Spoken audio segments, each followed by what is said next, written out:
नमस्कार मित्रांनो, आज आपण बघणार आहे महाराष्ट्रातील महत्त्वाचे खडक, जिल्हे व त्या खडकामध्ये कोणते खनिजे सापडतात. ठीक आहे, आपल्याला जे खनिजे सापडतात ते प्रामुख्याने खडकातच सापडतात.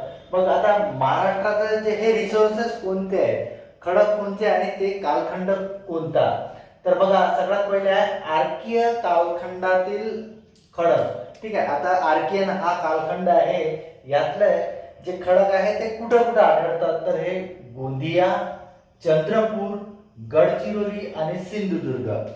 गोंदिया, चंद्रपूर आणि गडचिरोली हे पूर्व विदर्भाचा पार्ट आहे आणि सिंधुदुर्ग कोकणातील, तर प्रामुख्याने हे पूर्व विदर्भात. तर आता हा आर्कियन खडक आहे, यामध्ये लोह हे खनिज सापडते. ठीक आहे, तर बघा आपल्याला जर प्रश्न आला की लोह कुठं सापडते, तर लोह हा आर्कियन खडकामध्ये सापडतो आणि तो भाग कोणता आहे, तर पूर्व विदर्भातील गोंदिया, चंद्रपूर, गडचिरोली आणि कोकणातील सिंधुदुर्ग. ठीक आहे, नेक्स्ट आहे धारवाड कालखंडातील खडक. तर हा आहे भंडारा, चंद्रपूर आणि सिंधुदुर्ग. बघा आता विदर्भातीलच, पूर्व विदर्भातीलच भंडारा आणि चंद्रपूर आणि कोकणातील सिंधुदुर्ग. ठीक आहे, ह्या खडकात मॅंगनीज सापडते.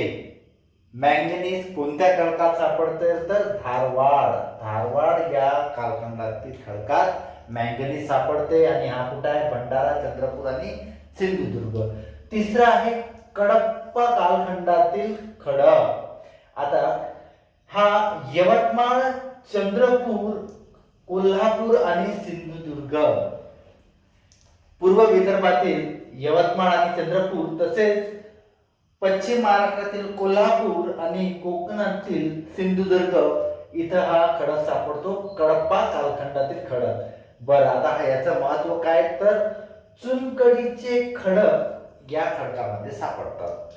याचा उपयोग लोह व पोलाद उद्योगासाठी चुनखडीचे खडक म्हणजे लाईमस्टोन हे सर्वात महत्वाचं आहे. आणि हा कुठं सापडतो, तर हा कडप्पा कालखंडातील हा खडक आहे आणि तो सापडतो यवतमाळ, चंद्रपूर, कोल्हापूर आणि